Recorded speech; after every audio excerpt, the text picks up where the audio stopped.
I dumped my girlfriend whom my family adored because she joked about poking holes in my protection when she knew I always wanted to be child-free, and she will never know the reason why.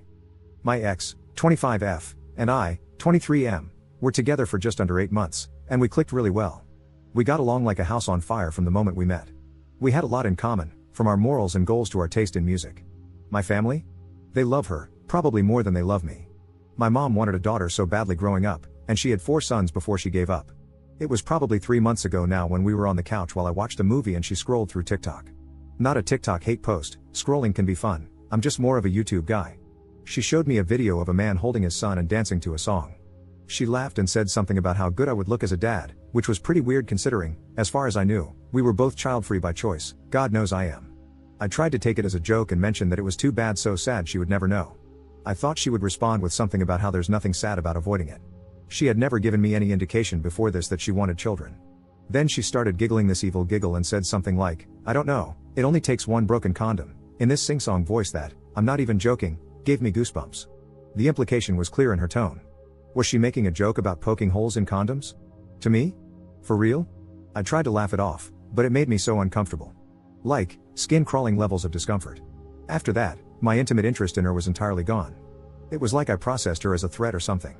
To be entirely honest, my libido in general is entirely gone. It still hasn't come back. It feels like it's hibernating or something, waiting for the scary lady to be gone. I know what you're thinking, why didn't you communicate? I tried, a couple of times, but when she said, oh my god, I was kidding, you big baby, she never denied that the joke was about that. I dropped it and stopped bringing it up. I didn't think it was worth the fight at that point because, while I still care about her a lot, I do not feel comfortable even going to sleep around her, and there's no way that we'll mesh with a healthy relationship. If there's no trust, there's no relationship, that's how I feel, right? So, I broke up with her. When I told her, I said it was because I really needed to focus on myself. I didn't see a point in telling her the real reason, it would have just pissed her off. As it is, she seemed to take it in stride, not angry or overly upset, so that's good. My family is more heartbroken than I am, and I haven't been great. They're begging me to reconsider, not that I would. There's no way in hell I'm telling them anything. My mother would be beside herself, thinking, grandchildren, please son, give me grandchildren. More than that, I know even my dad, who doesn't care about grandchildren and recognizes he's more likely to get them from my younger siblings, would call me out for overreacting.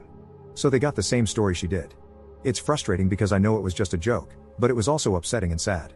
I know I'm overreacting, but in the moment it felt like my only option, and I really don't want to take it back even if I am. I know you may think I'm paranoid, and I probably am, but I just could not stop thinking about it. After she told that joke, I think it was going to end one way or another, so I'm glad it ended on decent terms instead of trying to stay and fix everything until I hated her. Sorry, I'm talking a lot, but like I said, I have no one to talk to about this because being unreasonable in real life is like a criminal arrest, and I'm trying to avoid another of that particular black mark on my reputation. Anyway, off to research vasectomies because I will not be entering another relationship or becoming active with anyone until then, haha. Op in the comments. I am the eldest, and the next oldest is 16. You would be correct in thinking that a lot of the reason I don't want children is related to this. My dad and I get along okay now, but my mom and I still fight about it a lot because, the way she sees it, it was my responsibility to take care of my brothers the way I did, and it's just the way things are. Apparently, when I have kids, I'll know. My mother had been a stay-at-home mom, but I still remember how my list of chores would grow each time she got pregnant. By the time I was in middle school, I was in charge of the youngest two anytime I was home. If they got into anything or caused trouble, I was the one who got punished, and my mom's belt or my dad's board was the lawnmower. Edit, I also want to defend my mother a little, or maybe explain why I haven't gone no contact. The reason she thinks it's the responsibility of the oldest is because that is how she, an eldest sibling herself, was raised. On top of that, I think she suffered pretty heavily from postpartum depression during this time. I don't think my mother is some heartless monster or even a lazy parent. I think she was going through a hard time mentally and handled it the best she knew how, which was to lean on someone she shouldn't have, me. I just want to add this because this post has gotten a lot of attention, and I don't want anyone to think poorly of her for something that was out of her control. I don't blame my brothers for any of this. Hell, we joke around about it. I still talk to and see them regularly, and we actually have a trip planned to go fishing out of state in a couple of months. I love them more than anything, so I get a little defensive when people start acting like they know anything about them or me. I know I should work on that too, but it's a problem. I know I should go to therapy, and I've tried, but there aren't many options without a waitlist near me, so I'm kind of at a standstill. The fact is, even if therapy changed my fears, I know what I want from life, and it isn't children. I've done my time changing diapers and such, and I really don't want to go back to the most miserable time in my life. Before anyone asks, yes, my ex knew all of this. Update 1. Well, I never thought I would update, but here I am, lol. I thought I had lost the password to this account and everything, but it was saved in the notes on my laptop. This isn't much of an update, but I can say that I did end up telling my friends more about the breakup, after I found out my ex is trying for a baby with her new boyfriend, who is also her ex. I wasn't stalking her to get this information. I live in a small town, and 2 of my friends came to me and told me. They said they didn't want me to find out from someone else, but I didn't really care outside of the relief that now I was sure she wasn't pregnant during the breakup. This had been giving me nightmares, which have now calmed down. Apparently, both of my friends thought I would react badly to the information and spiral or something, whatever. I know a lot of people said I overreacted to a joke and was a cruel-hearted misogynist trying to control her body and everything else, but this just confirmed to me that she was never joking. I mean, it's been a little over 2 months since the breakup, and she's trying to have a baby. I'm not angry at her anymore. In fact, I'm happy for her because if this is what she wants, good for her. I just wish she could have told me sooner so as not to waste either of our time. I've been working on getting a vasectomy, but as of now, it hasn't happened yet. As I mentioned in the last post, I won't be intimately or romantically active to any degree with anyone but my hand until that's completed. I think I'm lightly traumatized. This is a joke, you can laugh. What else? I'm thinking about getting a new dog?